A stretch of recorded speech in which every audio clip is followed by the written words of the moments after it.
Gimana sih teknik mengidentifikasi ekosistem services? Pertama kita harus tahu tipe ekosistemnya apa. Ya kalau sungai ya kita perjelas dia sungai. Ini bisa dari foto, bisa dari peta. Nah, jadi nanti sebagai planner kita harus menyiapkan foto dan peta dalam mengidentifikasi ekosistem servicesnya.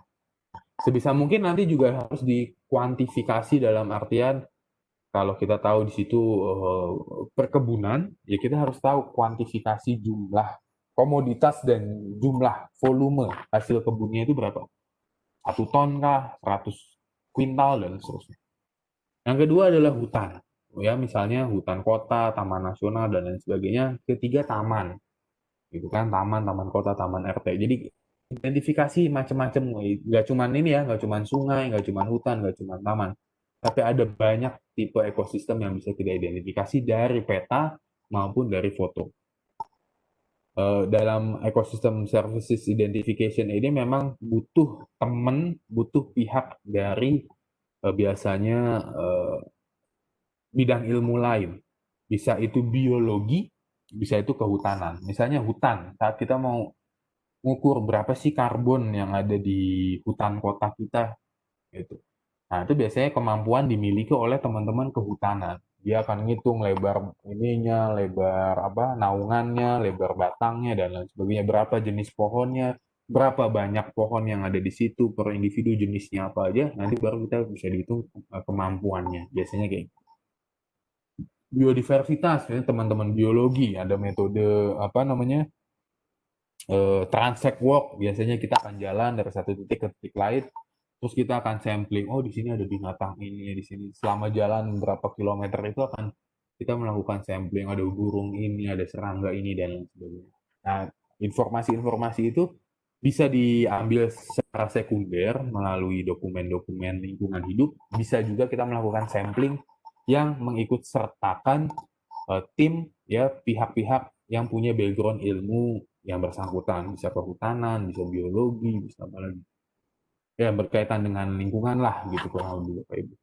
Lalu yang kedua identifikasi elemennya ya, kalau sudah tahu itu sungai, sudah tahu itu hutan, land use-nya kita perdetail lagi.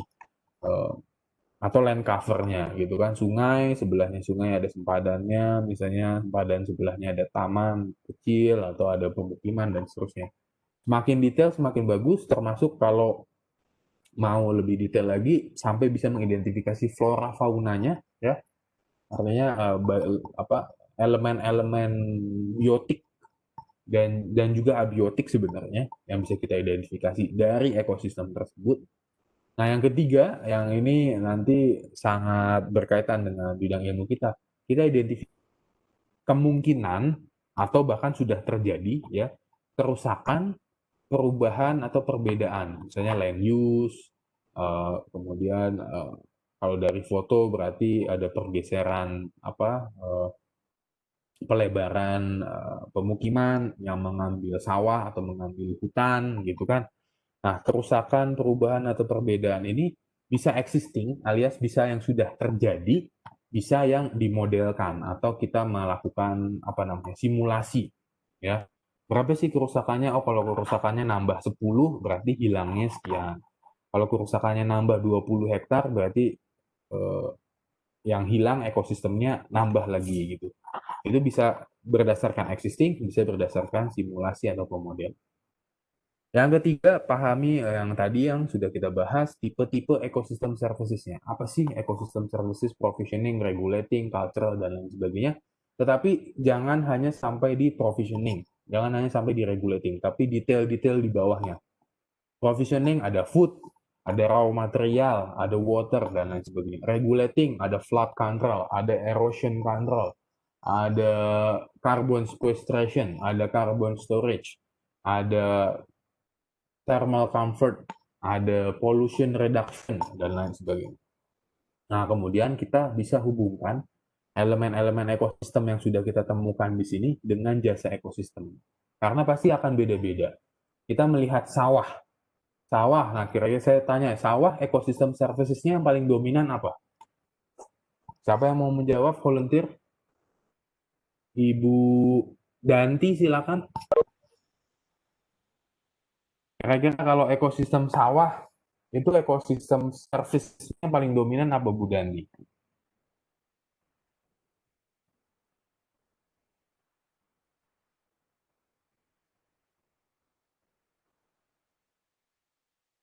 provisioning pangan. Provisioning pangan, ya, berarti food, gitu. Ini Pak siapa tadi barusan? Pak atau Bu? Igor. Pak Igor. Nah, satu lagi Pak Igor ya. Kalau sungai, kalau sungai itu kira-kira ekosistem servicesnya yang dominan apa Pak? Mungkin penyediaan air bersih, Penyediaan air bersih kemudian bisa, ada tata aliran air dan tata banjir, aliran air banjir ya, apa flood terus controlnya, ya biodiversitas, biodiversitas. terus bisa jadi yang pencegahan bencana kali ya Kak ya. Oke, bisa juga. Oke, yang tadi disampaikan Pak Igor, yang kedua ada lebih dari satu jasa ekosistem, Bapak Ibu. Dan memang pada kenyataannya satu ekosistem atau bahkan kalau kita lihat di peta biasanya satu land use lah. Kalau spatial planning kan seringnya kita pakai peta land use, peta land cover. Satu jenis land use itu memang bisa memberikan multiple ecosystem services, ya, multifungsional gitu artinya. Jumlah ekosistem services atau jasa ekosistem yang diberikan itu memang bisa beragam. Walaupun pasti ada key ecosystem services atau ekosistem services kunci atau ekosistem services strategis, ya, yang artinya dominan diberikan oleh land use tertentu. Pasti gitu ya. Hutan itu kan, wah kita bisa lihat hutan mungkin ekosistem services yang paling utama carbon sequestration, carbon storage, water infiltration, kemudian pollution reduction. Tapi mungkin nggak di hutan itu ada food provisioning? Bisa jadi ada dari madu, dari jamur, ya kan, dari buah-buahannya. Tapi dia layer ke dua, dominasi yang lebih kuatnya di regulatingnya misalnya. Nah, ini kurang lebih gambaran tentang mengidentifikasi jasa ekosistem dari land use. Kalau yang di sini, Bapak Ibu, ini gambaran siklus hidrologi tapi tampilannya lebih ke yang urban gitu ya, yang lagi membahas tentang siklus hidrologi terutama yang urban lah, walaupun di sini ditampilkan ada yang kondisi ilmiah sebagai gambaran. Kalau kondisi ilmiah begini, run off-nya 10%. Kalau kondisi perkotaan yang padat, run off-nya 55%. Ini kira-kira sedang bahas jasa ekosistem apa nih Bapak Ibu? Dari diagram di depan ini.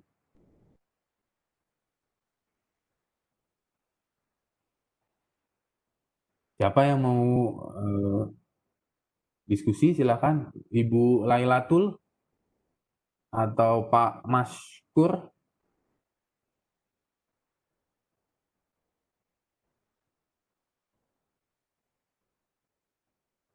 Pak Sigit, Bu Windy, silakan. Siapa saja boleh Bapak Ibu. Apa yang sedang dibahas? Tidak usah malu-malu ya Bapak Ibu. Di situ saya ngelihat ada kata-kata run off, bisa jadi buat banjir kali ya Pak ya, tata Banjir. aliran air Iya, banjir atau mungkin bencana. betul sekali Pak. Kalau kita lihat diagram ini sebenarnya pembahasan yang lagi dikembangkan, walaupun dia tidak secara eksplisit ngomongin jasa ekosistem ya Bapak Ibu. Sengaja saya ngambil gambar ini untuk kita latihan, tetapi sebenarnya ini sedang salah satunya gitu ya. Ini jasa ekosistem yang lagi dibahas berkaitan dengan diagram ini adalah eh, bisa kita kaitkan yang pertama dengan water infiltration, kemudian next jasa ekosistemnya, lanjutannya dari sistem itu adalah flood control atau pengendalian banjir. Kurang lebih gitu ya, water infiltration dan flood control. Dua ini bisa bisa dibedain, bisa jadi satu, tergantung kita lagi mau bahas apa. Kalau kita lagi mau bahas soal apa namanya itu air tanah recharge ya, recharge pengisian ulang air tanah, kita akan banyak membahas jasa ekosistem water infiltration pastinya, bagaimana air itu masuk ke dalam tanah kemudian dijaga di dalam water table yang ada di dalam tanahnya. Tapi saat kita mau membahas soal eh, banjirnya, ya kita akan menggunakan water infiltration itu, tapi kemudian dikaitkan dengan pengurangan runoff-nya, gitu ya, pengurangan runoff yang banjir itu pastinya di kontribusi utama dari banjir adalah meningkatnya jumlah runoff. Walaupun ada faktor lain, tapi kurang lebih di perkotaan itu faktor yang cukup dominan. Kurang lebih itu, jadi kita bisa membawa jasa ekosistem ini ke banyak analisis, gitu. Jadi Bapak Ibu mungkin habis kuliah ini mudah-mudahan lebih sensitif melihat siklus-siklus alam, fitur-fitur alam yang ada di kota yang bisa kita kemudian kita sisip-sisipkan, ya. Saat kita bicara SDGs, misalnya climate change, gitu kan. Wah, bagaimana kota ini bisa membantu mengurangi perubahan iklim? Ya berarti sebenarnya kita sedang mau memaksimalkan jasa ekosistem carbon storage dan juga carbon sequestration. Bagaimana caranya? Berarti kita nanam pohon lebih banyak gitu. Artinya kalau kita tahu jasa ekosistemnya dan kita tahu siapa yang memberikan jasa ekosistem ini, kita tahu strategi lingkungan pengelolaan lingkungan hidup selanjutnya itu harus ngapain. Kalau lihat yang kasus di depan berarti saya kira ya strateginya harusnya ya memperbanyak infiltrasinya.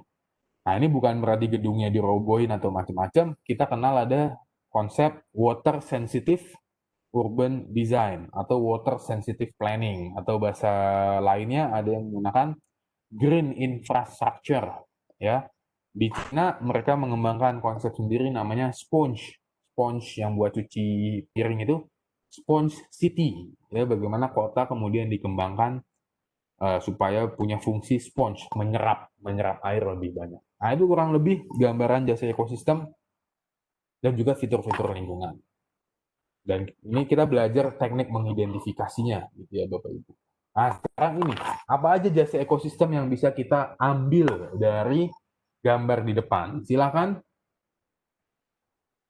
Esti, boleh, Bu Preti juga boleh, Bu Yani juga bisa, siapa saja silakan.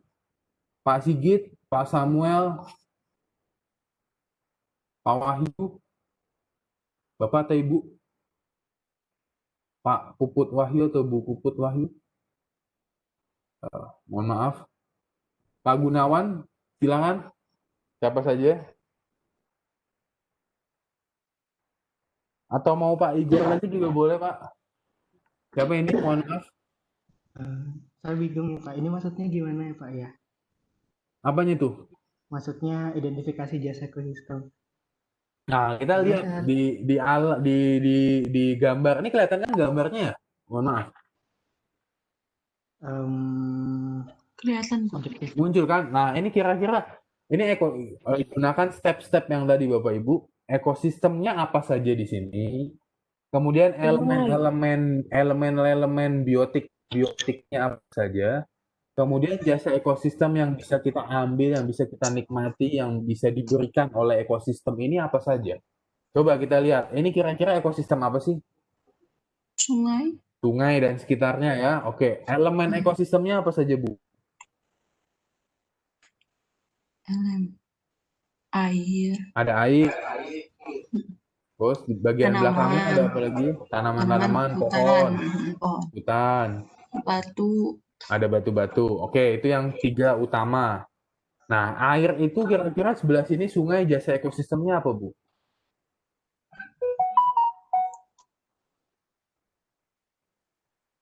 ya, Yang sungai ini kira-kira jasa ekosistemnya apa yang sebelah kanan?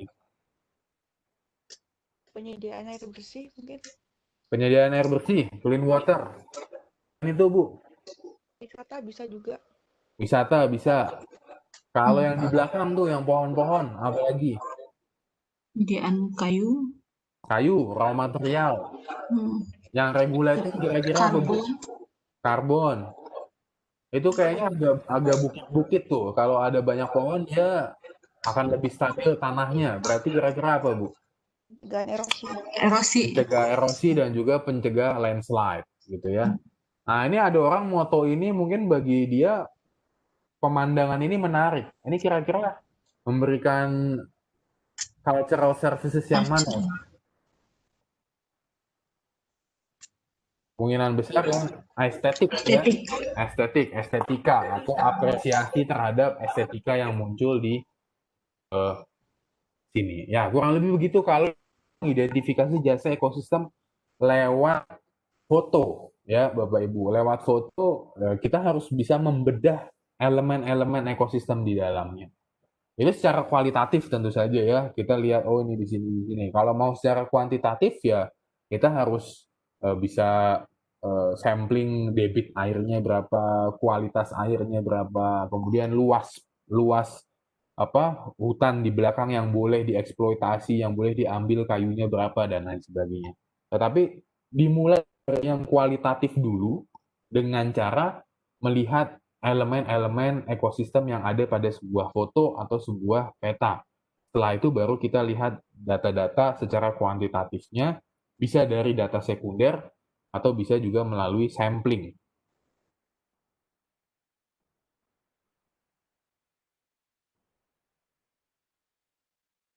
Peta nih Bapak Ibu.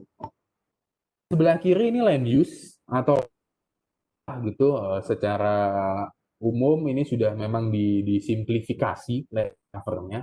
Yang kanan ini adalah peta indeks jasa ekosistemnya. Karena indeksnya berupa euro. Sudah divaluasi oleh peneliti ini. Sekarang kita baru belajar mengidentifikasinya dulu deh, mengidentifikasi jasa ekosistem. Yang paling enak yang ini. Ibu, yang warna ungu ya. Ini yang di bawah. Kira-kira dia merepresentasikan land use yang mana nih? Siapa? Ya, silakan Bu. Yang sungainya. Yang sungai. Oke, berarti yang warna biru yang sungai. Nah, kalau kita menebak use-nya adalah itu sungai.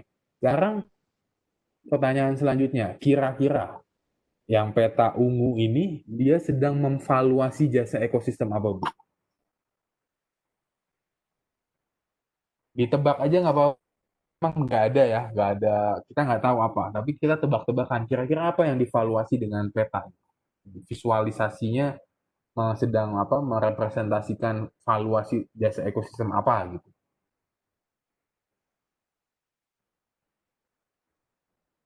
Apa aja yang ada di sungai kira-kira jasa ekosistemnya, Bu? Air bersih. Air bersih. Selain itu,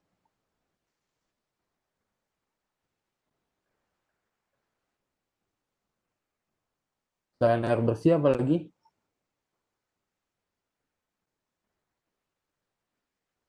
Kontrol flooding mungkin. Kontrol flooding. Ikan-ikan masuk yang mana tuh, Bu? Misalnya Bisa ke yang penyediaan pangan. bisa penyediaan pangan, ya. Ya Itu ini kurang bersih. lebih gambaran kalau kita mau memetakan misalnya apa gitu ya. Ini memang pembagiannya macam-macam gitu. Nah, kita sekarang lihat yang warna pink dan warna apa nih? Orange ya, oranye. Itu kira-kira merepresentasikan land use apa Bapak Ibu? Yang pink dan yang warna oranye. Yang forest. Forest, oke. Nah, kira-kira jasa ekosistem apa yang lagi dibahas oleh peta warna pink dan warna oranye? Bisa Tebak-tebakan saja. karbon. Karbon bisa. Raw material bisa nggak, Bu? Yang kayunya bisa. Kayu-kayunya bisa juga, gitu ya.